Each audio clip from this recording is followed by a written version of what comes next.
to who and who will constitute those collation officers. In the past, they used to use vice chancellors.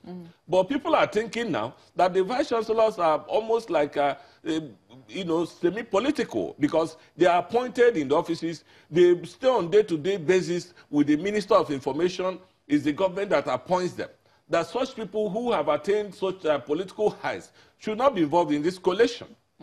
Well, these are issues. So, and there's no way these issues can be handled except there's an interface. I would like to ask you when those issues came up, the issue of, you know, vice chancellors becoming semi-political. But before we come to that question, let me quickly take Mr. Okoye again on you know, the issue of the guidelines. You said that INEC has not even dealt with the controversy. You know, we've not finished concluding on the guidelines, and that's the problem. They're creating another controvery with employment. Like my colleague said, what is the controversy with the guidelines? Like my colleague said, we raised about 8 to 10 issues on this guideline. Now, they said, okay, they will factor in our complaints and all that. Can you enumerate some of the complaints but you now, had? If you see section 3B, C, and D, it talks about voting points.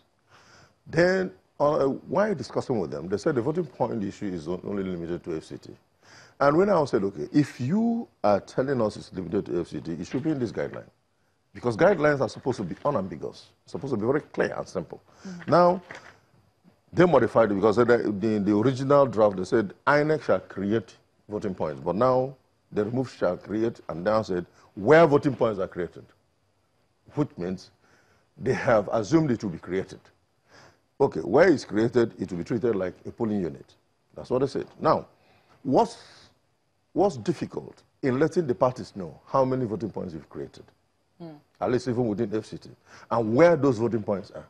Saying that they will make sure, they will ensure that it is within public areas and all that is not enough. Can you tell us the difference between voting points and they said voting points should be treated. So where voting points are created, it shall be treated as a polling unit. Okay. So my point is, hold on. Now, in FCT, how many have you created? What it sounds like to me, sorry to interrupt you, sir, the voting point issue is very important that our viewers understand what a voting point is. Is it just like you can just go there if you have your card, regardless of whether or not that was where you registered, and vote? Is that what it is? That's the point. See, you're not even clear about what it is. Then, now, imagine those that have not gone to school, those that are not enlightened. How would they react to this? But what did INEC tell you what voting point is? So you can enlighten our viewers. No, they say it's a polling unit. That's where you can go and vote. Regardless of whether or not you registered there. That is the point. So, no, you have to be registered there. And we are saying, if you say it's a polling unit, at least to douse the suspicion that people will feel INEC is creating secret voting points or polling units, you should be able to tell people, in Gwagwalada, we created 10 voting points. They are in ABC place. In Kubwa, or in Buhari local government, we created 5 voting points, and they are located so and so place. Because they said it's limited. That's verbal discussion with them at one of the workshops we had. They said it's limited to FCT. It should be stated clearly here. That's given. Next point. No, so now when that is not done, they are carrying on with training. 8B says, that's our accreditation. 1, we have been saying continuous accreditation and voting. It's not clear to anybody, and we don't like that. I'm sure if you do a poll in the country, do a Gallup poll, you will understand that most Nigerians believe that voting starts with accreditation, which will end at a particular time, voting will commence, and it will end at a particular time, and then sorting of votes will come, and then counting and the announcement. But now they say continuous voting, so which means at every point in time, you do not even know how many people have been accredited in that polling unit to vote, which is wrong. Now, he said, okay, apart from a voter, he said, continuous voter shall be accredited by the continuous voting accreditation system procedure as specified in this guideline. That's this. Election manual and any other guide issued by the commission. What are any other guides? It should be limited. This is a guideline. And then there's supposed to be a manual attached to this. And it now says any other issued. Any other guide. So which other guide are you going to issue? So this particular phrase perhaps is enough. Hold on. Any order you are issuing, you must let the parties know. And if you don't let them know, it creates room for suspicion and it's going to create confusion. Then the B part of that thing said, no person shall be allowed to vote, that is 8B, shall be allowed to vote in a voting point settlement other than one in which his name appears. That answers some part of what you are saying. So, and then he presents his voter's card to be verified by the smart card reader, or otherwise determined by the commission. So what are you talking about? You said it's the only smart card reader that you use. So what is this as otherwise determined? So these are ambiguous phrases that goes to create room for suspicion. Mr. Koye, some people will say that we live in Nigeria. You have seen in instances where smart card readers have failed. What happens? It's infallible. That's what they told us. Have we seen that it was infallible? No. That's what they told us. That it has been upgraded, that is to the level that it can fail. And if it fails, you are supposed to have a manual register. Then you state it there. That is that if the smart card cannot verify, then you look at the manual. So register. you want INEC to be as clear as possible. That's the point. So when you say now, this one gives room for what was done in the past, which is like the record is say, okay, go and fill this form, incident form, and then you throw in 11B that says if the card reader brings in even the information of another person, they should give you a form to fill, and then you'll be allowed to proceed to vote.